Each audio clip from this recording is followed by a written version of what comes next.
Victoria's Secrets, which has been an amusing thing for me on these videos. Look at this woman's arm. Got a scar and a really bad scorpion tattoo. This satanic doctrine, what they do is everything's flipped, everything's backwards. She's actually she's pretty.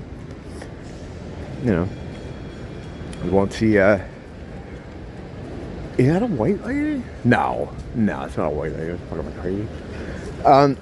They have to tell you that ugliness is beauty, and that beauty is ugly and unwanted. They reverse everything, basically. And you see that in the advertising, because the people that do the advertising are the same Satanists that, you know, do everything else, create the world we're in, you know. You can tell by the names, right? So that place, when I moved here, is when I started noticing the change. 2016 was like ground zero for a lot of the insanity. And I was noticing the advertising. I'm like, they're all really heavy or disfigured or scarred, in the case of that back there. Like, they have obese women, obese black women in lingerie and stuff. It looks like Victoria's Secrets oftentimes looks like a place that would be in one of the neighborhoods I used to live in that sold like videos and noodles, and you could gamble in the back. Just really not beautiful. It's not beauty. And I wasn't even planning on starting this up, but I walked by that. I'm like, come on. If I saw a stripper like that at one of the afternoon buffets, I'd be like, this strip club's too low rent for me.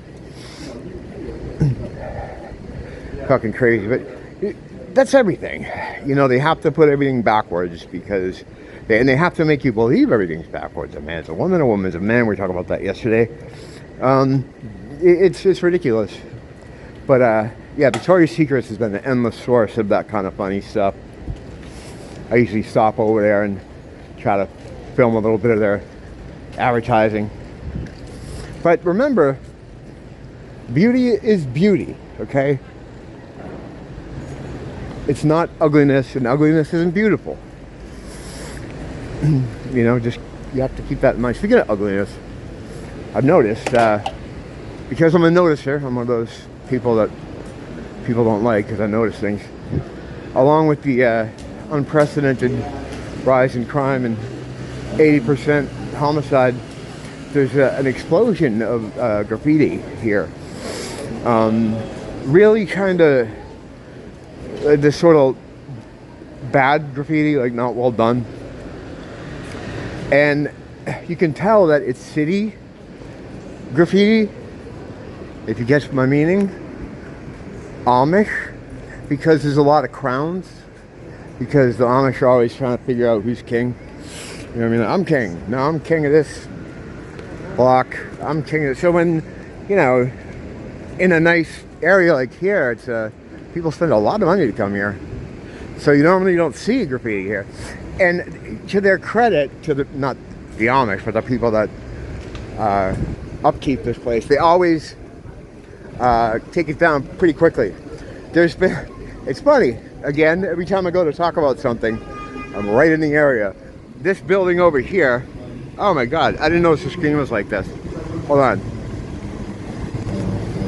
Yeah, it's drizzling out a little bit, so this building up here on the corner, they've had a little fight going on with the new residents where they keep doing the front of this building with graffiti, and that city comes along and paints it again. It's painted right now, so there's been they've kind of given up on this area.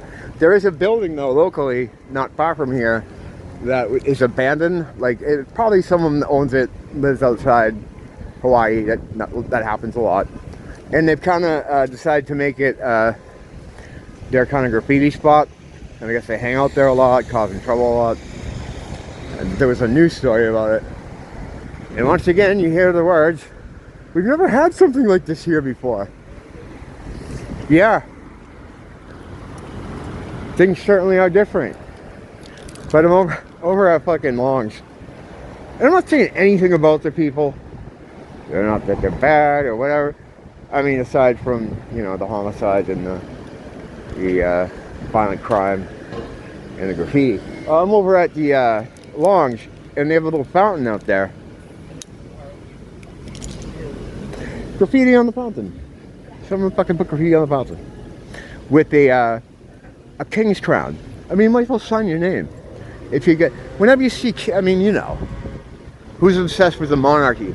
Which is always kind of weird because it's like, fuck man, being that low on the totem pole of society, but you're obsessed with the monarchy. Well, actually not these days.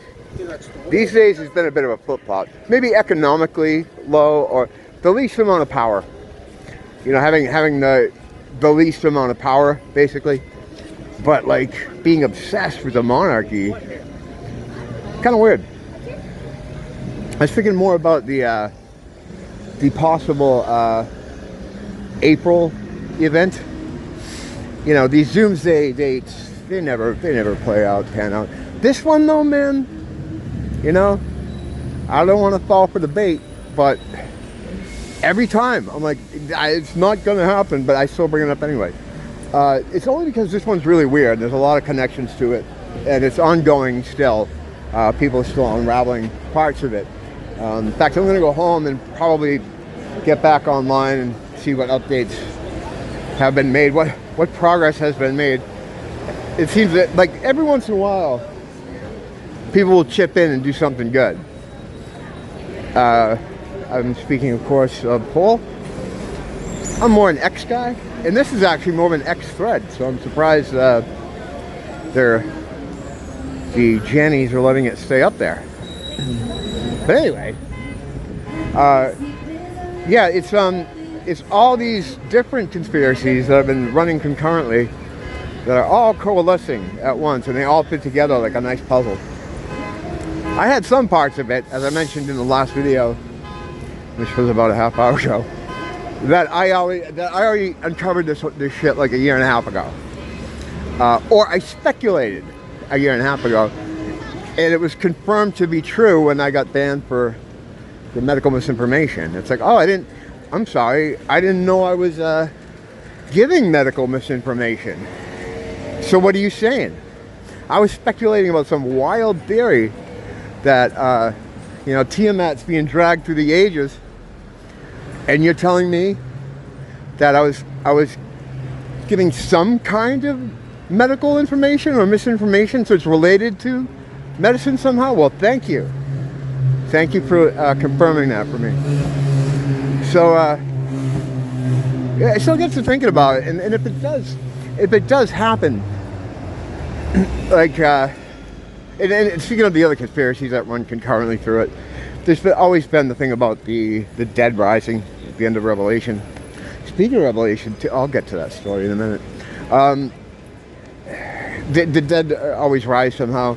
And I've heard things over the years of how they could make this happen, because they kind of have to do everything, it seems, in Revelation. It seems, and I've said many times that it seems like they're trying to force it. They're forcing the end times by creating the conditions that are associated with Revelation. And, you know, I figure even if they're doing it, even if they're forcing it unnaturally, they're still meeting the requirements for Revelation, or the parts of Revelation. So there's always been this thing about how are they going to do the undead part of it, the zombie part of it. And, you know, there's been signals in all our media for many years about the zombie thing. There are all kinds of media that really went heavy on that recently. Growing up, you know, zombies were always around. Yeah, you had them in Dungeons and Dragons. Night of the Living Dead always existed, but there was a little bit of a comeback in the 80s, but it was largely a dormant genre until, like, what, the last 10 years. And they went hard on the fucking zombie thing. I mean, you know, Walking Dead was a cultural phenomenon. All these video games, Silent Hill, Last of Us, yeah. They're just pushing this. They're, you know, they're letting it. So they're going to try to do it, right? This answers that question of how it could be done. And it got me thinking, like, how tough are these things going to be to kill if we eventually have to fight them? And if things do roll out the way it looks like they may, that there's a possibility to, how strong are they going to be? Because it's basically the things are going to come out of the body. They're going to kind of sort of bloom is the exact right word for it. Lotus. They're going to bloom out of the body. And it will, and the people that are infected will want to consume the other infected, and if people get infected, like say I catch this from them or something, they'll then want to consume me, because it's the way it works is it wants to eat itself. It's a whole thing. But I'm thinking, all right, so you got the human body, all right? So it's ripped open, and this sort of flower Hydra Tiamat beast comes out of it, you know, as depicted in all these ancient drawings that throughout time, like a warning, you know, saying, hey, this is a thing that could happen, you know, or has happened at some point. What would we be looking at exactly? You know, what should I stock up on to fight? I'm thinking melee. You know, I mean, of course you'd want firearms, right? But I can't really have that. I don't really have that. I don't have that technology. But like, I'm thinking of Ross. They sell machetes there. They sell hatchets there. But I don't know, because I don't want to get infected by the spores. But then again, if I'm protected by God, I didn't take the mystery juice. I didn't take that. So I don't think I'd be susceptible to getting infected. The people that would get infected are people that's had the juice, you know, because when the solar flare activates, this sounds so schizo, isn't it? It's awesome. When the solar flare activates whatever it is in these cells that make people blossom into these fucking zombie, I'm thinking it is just like, is it Last of Us where they're fungal people? I think it's going to be kind of just like that. When they become those things, not everyone is going to, who has the mystery juice will do that, but that will blossom, right? It depends on maybe how much you had or what kind you had. I'm sure they have all different strains. I know, because it's an experiment, right? So they have to have control groups. So some of them will burst, right? But then some of them will be able to catch it through the spores. Like if they get caught with the spores, what it makes is a growth on them, and then the other zombies, the people that already blossomed, will want to consume them. So, but what are we going to be having to contend with? How strong are they going to be? Right? Because the body's kind of going to be all fucked up. But the thing is, when how strong are these little things? The things they've been pulling out of people that supposedly stay alive.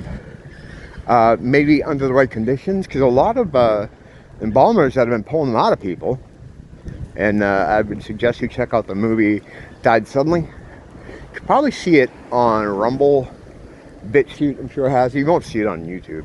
You gotta see that movie, because it's unbelievable. These embalmers are like, yeah, we just, you gotta drain the blood out of the body, right? When you're getting them ready for a wake or a burial or whatever. And when they would go into the pole to drain the blood out, they're finding these big, long things. These, show you a picture of them here.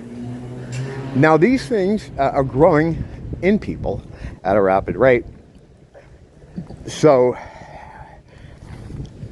allegedly, this is all speculation. I'm not a doctor. So we already we've known that for a while. And that's what causes blockages and things, and people drop that. But the new development here, thanks to our science lab Swedish bro, is that they are surviving and still growing to some extent outside of the body once they've been out, which fits into the whole Tiamat Hydra thing. Because if you look at them, I gotta be careful about how I do that. If one were to look, in the event that there's such a a thing as Hydra monsters. Let's pretend for a minute that they're the little Hydra monsters that swim around. They got multiple heads. If you were to look at them through a microscope, yeah, I see. It's so hard. I don't want to have this taken down. Well, I don't care about having it taken down. It's more about having to not being able to upload for a week. I still have the other channel that I don't really use that much, but I don't know. I still have to think about how I'm going to have to present this. I figure I could get away with putting stuff on the screen, like rather than saying it, because I think the algorithm picks up on the words. So I could probably show it on the screen, Well, let me go into the Schizo Garage here for a minute.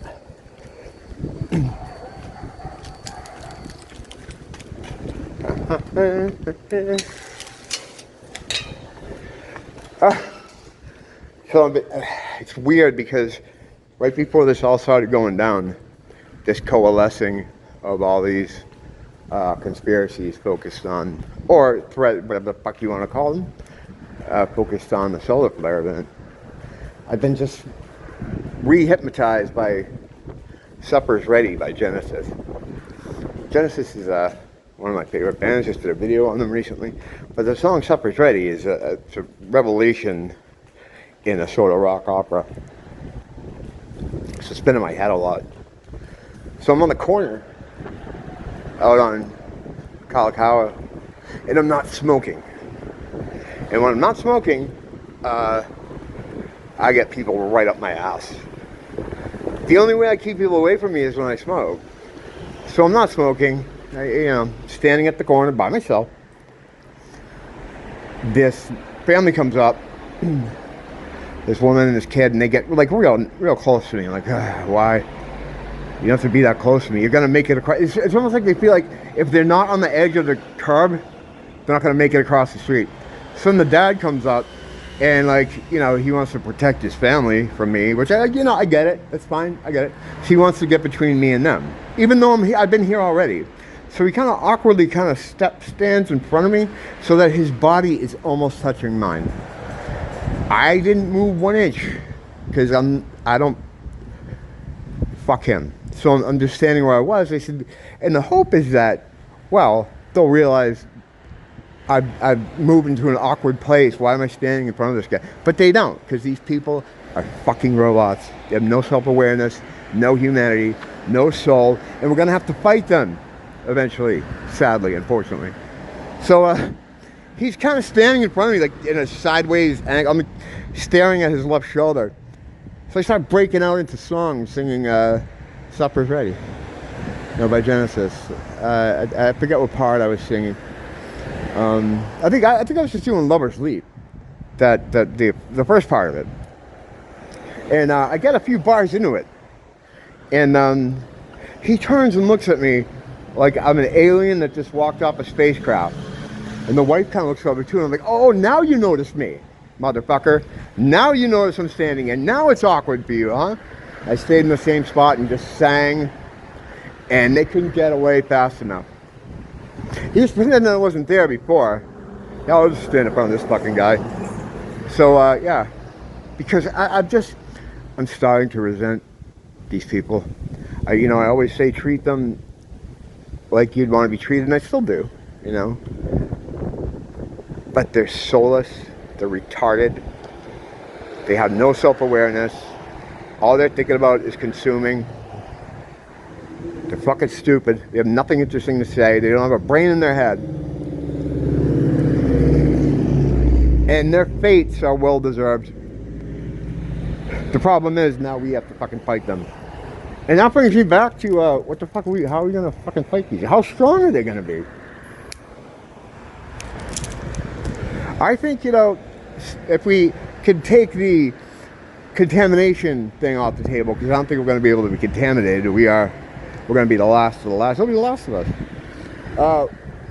I think we could take these guys out with weapons. Although, these things, right, that they're finding are like thick rubber bands. The consistency of thick rubber bands. So they might be, I don't know, will we, maybe blow torches. Maybe we're gonna have to do fire with this stuff. Fire might be the answer here. Because I don't know if melee weapons are gonna work against these things. I bet no one out here right now is thinking about that shit but me. These fucking drones are walking around. I wonder what time fucking cheesecake factory's closed. I'm trying to figure out how I'm going to have to kill them when they finally blossom into fucking Hydra people and try to eat me. And we just have different things going on in our mind, you know? Different strokes, man. Until next time, don't blame the teacher, blame the school.